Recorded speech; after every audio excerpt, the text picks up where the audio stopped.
people need to step back and see the big picture. People in general have not really wrapped their head around the scale of the rental market problem in Canada. You all think it's just landlords being dicks. Let's contrast residential rentals and commercial rentals. And you can see that both have massive problems right now for completely different reasons.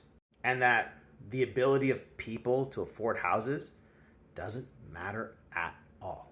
First, I have shown this countless times. And it's unfortunate that people don't see those videos. Like, I wish these videos would go viral. So I'm going to show it again. From Advocacy Center for Tenants in Ontario, Tenant Protection and Rent Regulation in Ontario. It's a PDF. You can download it and you can read through it. 3 to 5% vacancy is the minimum required. We are currently, across Canada, at a 35-year low in vacancy. Why is it a 35-year low? Because that's how long we've been tracking it. Yep, vacancy rates plummet to their lowest point on record, 1.5%.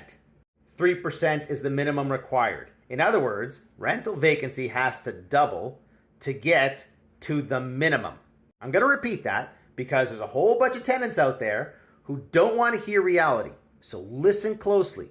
Right now, the vacancy rate has to double to get to the minimum. And you have to understand this about the rental market in Canada.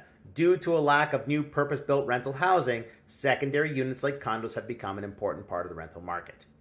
Got that? So if people stop buying condos and stop converting houses to rentals, the rental vacancy is going to fall.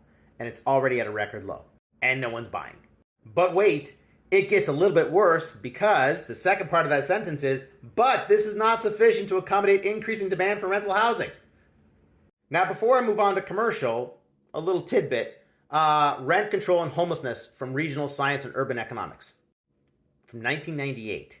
It might be reasonably argued that rent control leads to homelessness by impeding new construction due to a fear of future regulation and hastening removals from existing stock. Sound familiar? That's exactly what's happening in Canada. Now, they say that it's possible rent controls can help, and they give an example of someone who cannot afford rental increases, and the rent controls are helping them to stay in their apartment. However, that is literally repeating this last line of hastening removals from existing stock, because if you're not moving because you can't move, your unit is removed from existing stock. So you got that? Rent controls lead to homelessness. If you don't want to believe it, do a deep dive. Check out the states that have the most tenant-friendly laws. They also have the highest rents. They also have the most homelessness. On the flip side, commercial. Commercial is completely landlord-friendly laws. The tenant has pretty much zero rights. You move in, you pay your rent, you can't pay your rent, you get the fuck out. Done.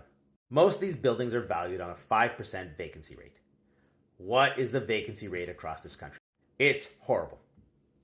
There's Calgary up there around 30%. There's London, Waterloo. Toronto's down here. One of the best performing cities in the country. Toronto's downtown is in trouble.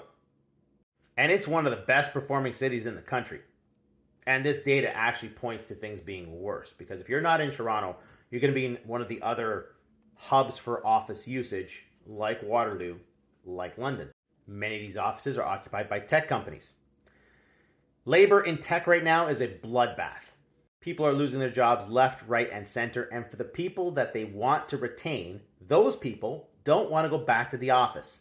As highlighted by this recent story from Dell, people were told if you don't come back to the office, you don't get promoted. People said, take your promotion and shove it. Do you understand now why they are pushing for everyone to go back to the office? These buildings are valued based on a 5% vacancy. 5% vacancy is a fantasy. It isn't happening, it won't happen, and it's going to get worse before it ever gets better.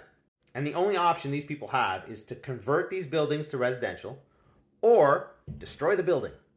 On the flip side, you've got residential, where there is a horrible housing problem during a population boom, where housing is currently being sold below its replacement cost.